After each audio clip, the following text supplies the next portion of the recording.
திருவள்ளூரில் பள்ளி முடிந்து வீடு திரும்பிக் கொண்டிருந்த சிறுமி வன்கொடுமை செய்யப்பட்ட சம்பவம் தொடர்பாக தனிப்படை போலீசாரின் எண்ணிக்கை அதிகரித்து காணப்பட்டு வருகிறது. 30ஆக அதிகரித்து காவல்துறையினர் இந்த நடவடிக்கையை மேற்கொண்டிருக்கின்றனர். இதுகுறித்தான முழுமையான விவரங்களுடன் செய்தியாளர் சுதாகர் இணைப்பில் இருக்கிறார். வணக்கம் சுதாகர், இது குறித்தான விவரங்கள் என்ன? பதிவு செய்யுங்க. வணக்கம் நிஷா.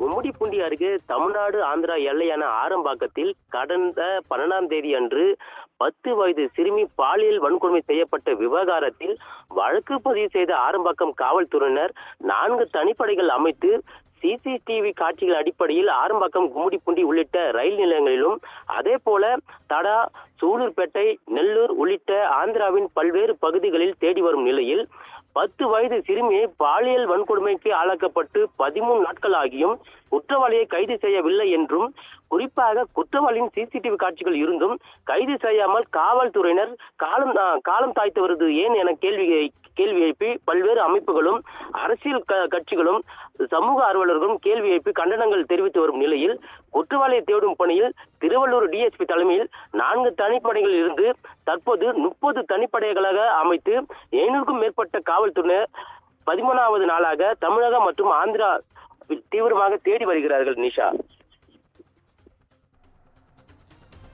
சுதாகர், விவரங்களுக்கு நன்றி.